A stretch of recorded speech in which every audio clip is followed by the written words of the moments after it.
कहते हैं जीवन में संघर्ष नहीं होता है तो जीने का मज़ा नहीं आता है। हमारे जीवन ऐसा था जिसमें संघर्ष भी था और धोखा तो बहुत था। पापा ने ज़मीन बेचकर एमबीए करने के लिए भेजा और सोचा बेटा गरीबी दूर करेगा। लेकिन हुआ क्या, नौकरी मिली 12,000 की। फिर हमने सोचा बिज़नेस कर लेते हैं। बिज़नेस पार्टनर ने क्या किया कि एक टाइम के बाद उन्होंने हमें धोखा दिया और बोला कि ये सारा बिज़नेस मेरा है, आप रिज़ाइन दे दीजिए। अब मैं शब्दों में इस चीज़ को बयान नहीं कर सकता। मेरे हाथ-पाँव थम गए एकदम, सुन्न रह गया मैं। नमस्कार, मैं Mukesh Kumar, founder and CEO M Sanvi real estate private limited. आज आप जानेंगे कि कैसे एक बिहार का लड़का दिल्ली आके 12,000 के बिज़नेस से 20 करोड़ तक पहुँचा। मैं जर्नी स्टार्ट करता हूँ अपने एक छोटे से गाँव पे, जहाँ पे शिवदासपुर उसका नाम है। हमने बिहार के एक मुज़फ्फरपुर ज़िले के कटरा प्रखंड के छोटा-सा गाँव है शिवदासपुर, वहाँ हमने जन्म लिया। 4 भाई-बहन थे हम लोग। चारों भाई-बहन का लालन-पालन बहुत मुश्किल से हो रहा था क्योंकि पिताजी हमारे गरीब किसान थे। उसके बाद अगर मैं बात करूँ उस बचपन का तो जो बिहार से बिलॉन्ग करते हैं शायद वो जानते होंगे, हमारा घर फूस का था। जब बारिश होती थी तो पानी यहाँ-वहाँ टपकता था। हमारे पास साइकिल तक नहीं थे। जब कहीं जाना होता था तो किसी से मैं साइकिल लेता था, फिर वहाँ जाता था, फिर वापस आता था। इस तरह से रिसोर्सेज़ की बहुत कमी थी। ट्यूशन ले नहीं सकता था क्योंकि पापा के पास पैसे नहीं थे। जैसा मैंने बताया कि 4 भाई-बहन थे, मेरे भैया थे, मेरी दीदी थी, मेरी छोटी सिस्टर थी और सब काफ़ी सपोर्टिव थे। अब चूँकि रिसोर्सेज़ की कमी थी तो हमने क्या किया, जो हमारी स्कूलिंग थी वो सरकारी स्कूल से होने लगी और उसी के साथ मैं 10वीं में पहुँच गया तब तक। लेकिन 10वीं में क्या हुआ कि मैं फ़ेल कर गया। अब जैसे सब जगह होता है, जितने पेरेंट्स होते हैं सब दुखी होते हैं, वैसे मेरे मम्मी-पापा भी दुखी हुए। बट हमें कभी उन्होंने डिमोटिवेट नहीं होने दिया। उन्होंने हमेशा मुझे ये बोला कि ठीक है, आप कोई बात नहीं, इस बार नहीं हुआ तो आगे बार हो जाएगा। लेकिन आप जानते हैं कि मम्मी-पापा से ज़्यादा जो अड़ोसी-पड़ोसी जो समाज होता है, वो आपको ताने मार-मार के परेशान कर देता है। मैंने उस दिन ये तय किया कि आज जो चीज़ मेरे साथ हुआ है, अब जीवन में इस चीज़ को मैं कभी होने नहीं दूँगा। हमने कमर कसी, हम तैयार हुए और जीवन में आगे बढ़ गए।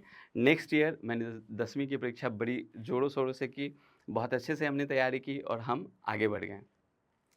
मैं 10वीं में मैं फर्स्ट डिवीज़न से पास हुआ। उसके बाद 10+2 आना था, वहाँ पे मैंने कॉमर्स ऑप्ट किया। कॉमर्स जब मैंने ऑप्ट किया तो फिर वही सिचुएशन, पैसे नहीं थे। सरकारी जो कॉलेज थे उसमें पढ़ने पड़े, प्राइवेट जो कॉलेज थे उसके लिए हमारे पास पैसे नहीं थे।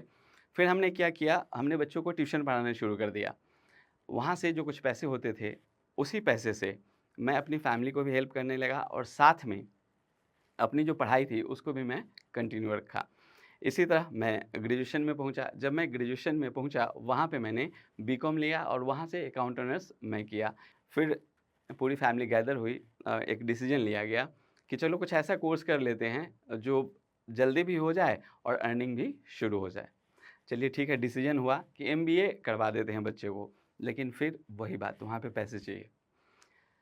पापा ने, मम्मी ने ये सोचा कि जो पुश्तैनी ज़मीन है मेरी, उसको बेच के मैं बेटा को एमबीए करवा दूँगा। फिर हमने एमबीए करने के लिए जो अपनी जर्नी है, वो हमने स्टार्ट कर दी और निकल पड़े दिल्ली के लिए। आप लोग को शायद सुन के बहुत आश्चर्य होगा, जब मैं दिल्ली के लिए निकला तो पहली बार, ग्रेजुएट होने के बाद पहली बार मैं ट्रेन पे चढ़ा। हमारे लिए वो भी एक अलग एक्सपीरियंस था। उसके बाद मैंने एडमिशन लिया MIMT, Mangalam institute of management technology, जो ग्रेटर नोएडा में है। वहाँ पे मैंने फर्स्ट ईयर में एडमिशन लिया और जैसे ही हम एडमिशन लेते हैं, तो वहाँ पे जो कल्चरल डिफरेंसेस थे, वो आ गए।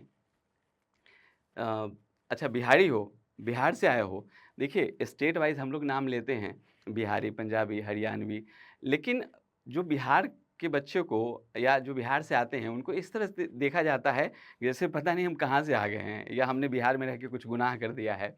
एक कोनोटेशन टाइप से उनको यूज़ किया जाता है, इस तरह से उनको बोला जाता है। लेकिन चलिए वो भी एक चैलेंजेस थे, उस को मैंने पास किया। उसके बाद एक और चैलेंज है जो वहाँ पे जो हमें फेस करना पड़ रहा था कि हिंदी मीडियम से पढ़ा हुआ लड़का जब एमबीए करने आया, सारी बुक्स इंग्लिश में थी। बहुत बार तो मन घबरा रहा था, पता नहीं होगा, नहीं होगा, क्या होगा? बट मुझे जो चीज़ें याद आ रही थी वो 10वीं की चीज़ें आ रही थी। जब मैं फ़ेल हुआ, जब मुझे ताने सुनने पड़ रहे थे, मैंने सोचा कि नहीं अब पीछे तो मुड़ के देखना नहीं है।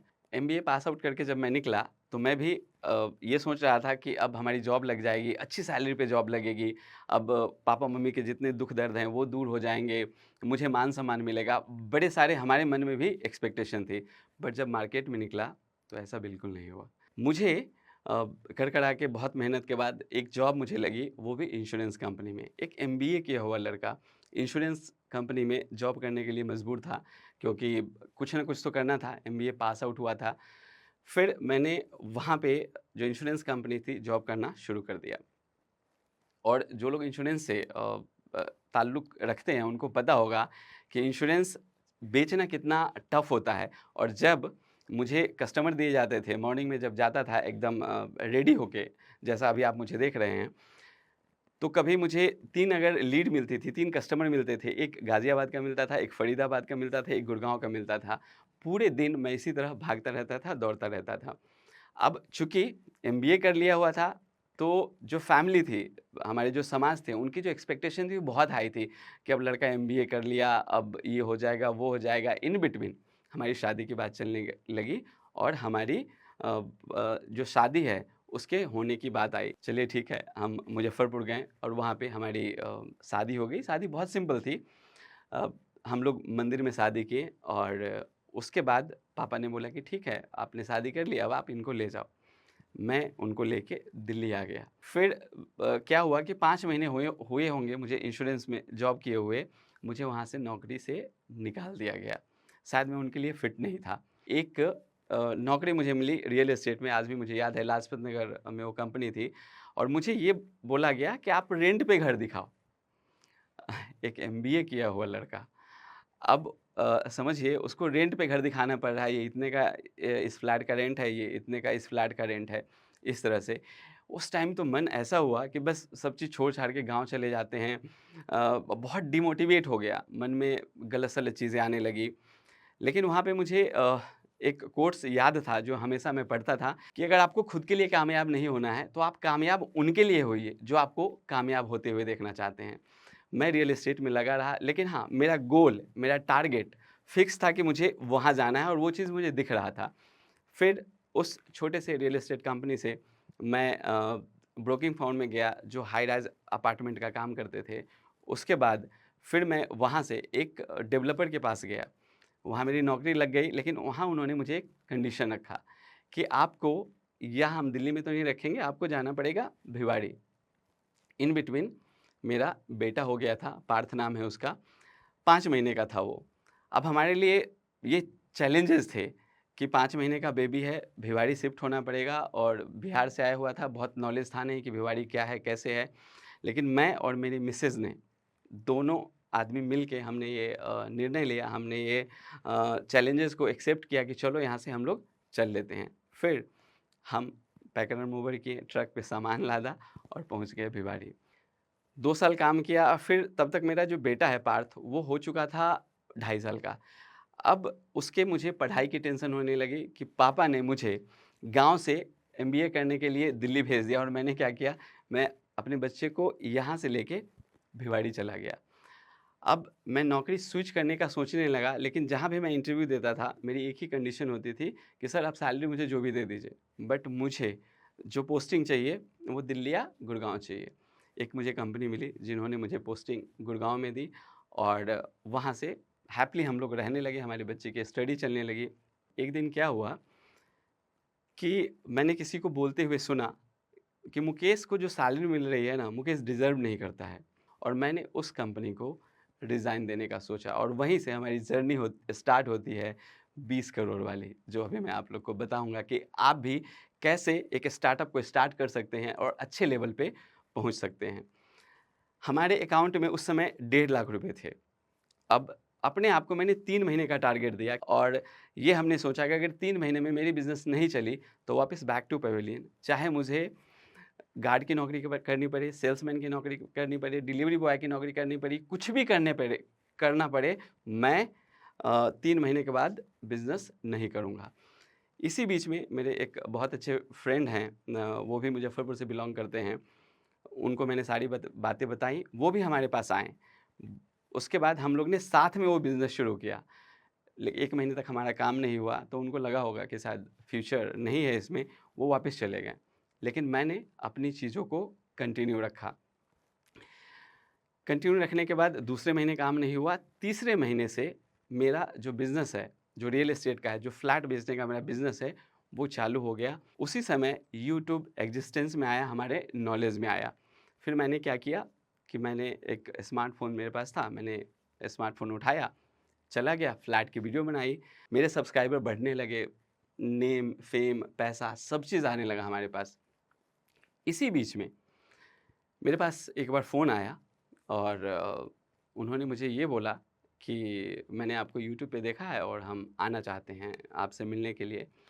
वो मेरे सीनियर थे जिनके अंडर में कभी मैंने काम किया हुआ था और चूँकि मैं उनको ना नहीं बोल पाया, शायद मेरे जीवन की वो सबसे बड़ी भूल थी। मैंने दूसरे ब्रांचेज़ उनको खोल के दिए, उसमें मैंने फर्नीचर से लेके, स्टाफ से लेके अपनी इमेज दी, मार्केट दिया, उनको कस्टमर दिए, हर चीज़ दिया।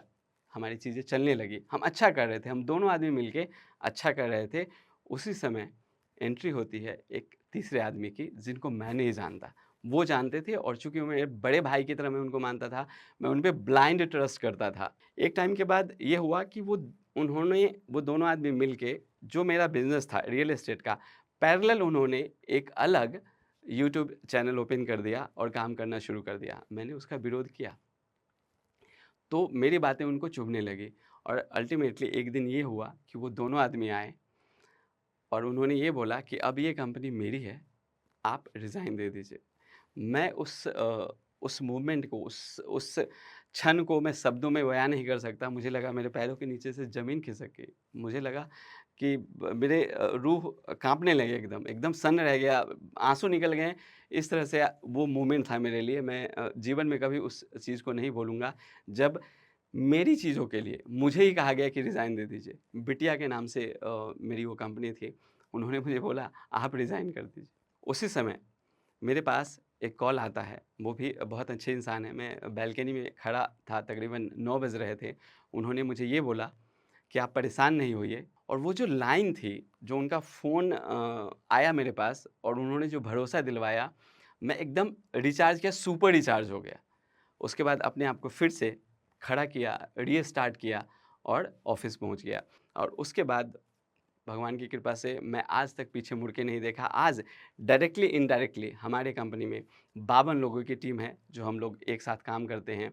देखिए क्या होता है कि आप कुछ भी कर रहे हैं, उसमें आपको एक चीज़ ढूँढना पड़ेगा कि प्रॉब्लम क्या है समाज में या मार्केट में। अगर आपने उस प्रॉब्लम की सॉल्यूशन निकाल ली, तो आप बहुत अच्छा कर जाओगे। कोई भी स्टार्टअप हो, चाहे वो हरियाणा में हो, उत्तराखंड में हो, बिहार में, यूपी में हो, कोई भी स्टार्टअप जब आप करते हैं, तो सबसे पहले प्रॉब्लम फाइंड आउट करिए। मैं एग्ज़ाम्पल देता हूँ, जिनको घर लेना है, उनको फ्लैट नहीं मिल रहे थे, जिनको फ्लैट नहीं लेना है, उनको घर नहीं मिल रहे थे। हमने सिस्टम इस तरह से बनाया कि हमने दोनों को मिला दी और आज हमारी जो कंपनी है, बहुत अच्छे तरीके से हम रन कर रहे हैं। जिनका दिल्ली में घर लेने का सपना है, जो छत लेना चाहते हैं, अपना घर लेना चाहते हैं, उसमें हम उनकी हेल्प करते हैं। हमारी एम सानवी रियल एस्टेट की पूरी टीम की ये कोशिश होती है कि जो लोग रेंट के घर में रहते हैं, रेंट के घर से उठा के उनको अपने घर में लाना और हम उसमें कामयाब भी हो रहे हैं।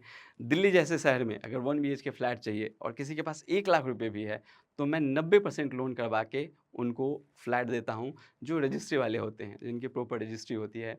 तो इस तरह से अभी हम जो बिज़नेस है वो कर रहे हैं। हमने भी वही किया।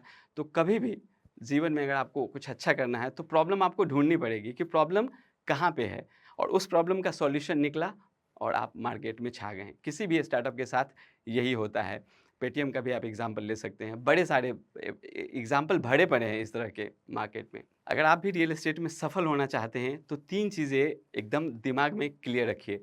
पहली चीज़, आप जाना कहाँ चाहते हैं और उसके लिए आप क्या कर रहे हैं? कैसे आप वहाँ पे पहुँचेंगे?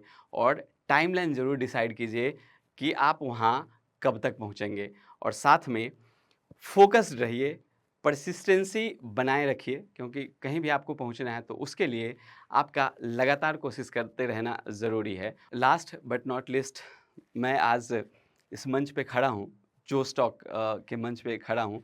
मेरे लिए ये सपने को साकार करने जैसा है और जब मैं यहाँ पे हूँ, इसका मतलब है कि कुछ तो मैंने किया है, कहीं तो मुझे कुछ जीवन में मिला है जो मैं आज यहाँ खड़ा हूँ।